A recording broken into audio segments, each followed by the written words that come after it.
DTO Venkanna మృతిపై విచారణ కొనసాగుతుంది. ఈ నెల 22న భూపాల్పల్లి ఆర్టీఓ ఆఫీస్ వద్ద బొగ్గు లారీ ఢీకొట్టడంతో డిటిఓ వెంకన్న మృతి చెందారు. అయితే ఈ ఘటనపై joint transport commissioner Chandrashekar Goud ను విచారణ అధికారిగా ప్రభుత్వం నియమించింది. ఆయన భూపాల్పల్లిలో విచారణ చేపట్టారు. గణపూర్ పిఎస్ లో పోలీస్ అధికారులతో సమావేశమయ్యారు. సిఐ కరుణాకర్ రావు, ఎస్ఐ అశోక్ నుంచి వివరాలు సేకరించారు. లారీ ఓనర్, డ్రైవర్ ను ప్రశ్నించారు. జెన్కో అధికారులతోనూ భేటీ అయ్యారు. లారీలో బొగ్గు వివరాలు అడిగి తెలుసుకున్నారు. 4 ప్రత్యక్ష సాక్షులను చంద్రశేఖర్ గౌడ్ వివరించారు. అయితే తర్వాత బొగ్గు లోడింగ్ పాయింట్ వద్ద విచారణ చేపట్టారు. ఓపెన్ కాస్ట్ ప్రతినిధులతో సమావేశమయ్యారు. లారీ లోడ్ రికార్డులను పరిశీలించారు. రవాణా కమిషనర్ కు 2 రోజుల్లో ప్రాథమిక నివేదిక ఇవ్వనున్నారు.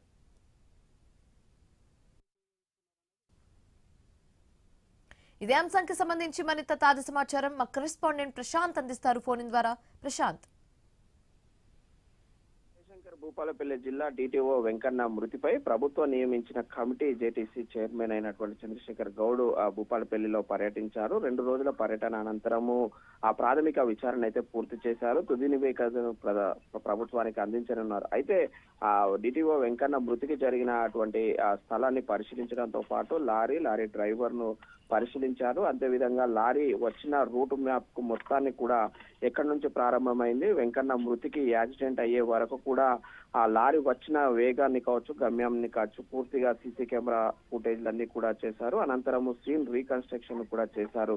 అయితే లారీ డ్రైవర్ బ్రేకులు వేయకుండా ముందుకు రావడంతోనే వెంకన్నను ఢీకొట్టినట్లయితే వాళ్ళు పూర్తిగా ఒక గుర్తింపుకి అయితే వచ్చారు. అయితే హార్వెస్టర్ మూవ్మెంట్ అంచనా వేయలేదని, భయంతో బ్రేకులు వేయకపోవడమే ప్రమాదానికి కారణమని లారీ డ్రైవర్ స్వయంగా ఒప్పుకోవడంతో అయితే పూర్తిగా ఒక అవగాహనకు వచ్చినట్లయితే వస్తుంది. ఇందులో ఇప్పటికే అటు ప్రతిపక్షాలు ఆరోపించినట్లు కానీ, మిగతా వాళ్ళు చెప్పినట్లు కానీ ఎలాంటి కుట్ర కోణం లేదనేది అయితే ప్రాథమిక దర్యాప్తులో తేటతెల్లమైంది. ఎందుకంటే లారీ డ్రైవర్ కు అదే రోజు అదే క్షణంలో అక్కడే మిగతా అధికారులు అటు బ్రీత్ అనలైజర్ చేశారు. ఆ డ్రంక్ అండ్ డ్రైవ్ లో కూడా ఎలాంటి అతనికి డ్రంక్ చేసినట్టు కూడా తేలలేదు. అదేవిధంగా అతని అతివేగము, అదేవిధంగా అతను హైబర్ తినడం వల్ల మాత్రమే ఈ యొక్క ప్రమాదం జరిగినట్లయితే ముందున్న హార్వెస్టర్ ను అంచనా వేయకపోవడము, బ్రేకులు వేయకపోవడమే ప్రధాన కారణం అని అయితే ఇటు ప్రతినిధుల బృందం అయితే గుర్తించారు. అయితే పూర్తిగా తుది నివేదికన అయితే చంద్రశేఖర్ గౌడ్, జేటీసీ చంద్రశేఖర్ గౌడ్ అటు ప్రభుత్వానికి అయితే నివేదికను అందించనున్నాడు. దానికి సంబంధించి ఇప్పటికే 2 రోజుల పాటు బుధవారం, నిన్న శుక్రవారం 2 రోజుల పాటు భూపాలపల్లిలోనే ఉండి అక్కడ పూర్తిగా సీన్ రీకన్స్ట్రక్షన్ చేశాడు. అటు లారీ గమ్యాన్ని కావచ్చు, సీసీ ఫుటేజ్లు కావచ్చు, అటు డ్రైవర్ వాంగ్మూలాన్ని కూడా పూర్తిగా తీసుకున్నారు. అదేవిధంగా ప్రత్యక్ష సాక్షులను కూడా నేరుగా కలిసి వారు మాట్లాడారు. ఎందుకంటే ఈ ఘటన పైన ప్రభుత్వం పూర్తిగా చాలా సీరియస్ గా ఉంది. అటు సీఎం రేవంత్ రెడ్డి స్వయంగా దీనిపైన విచారణకు ఆదేశించడము, అదేవిధంగా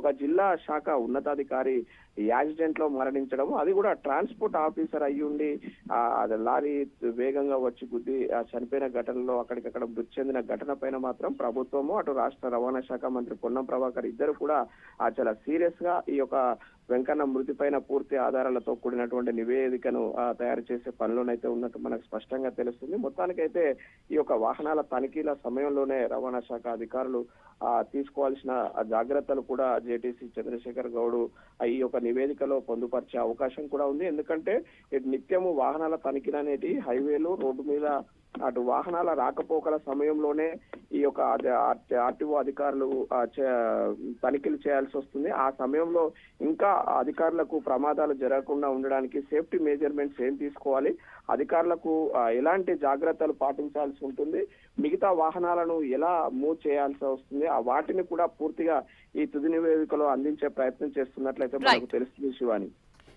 thanks for the updates Prashanth.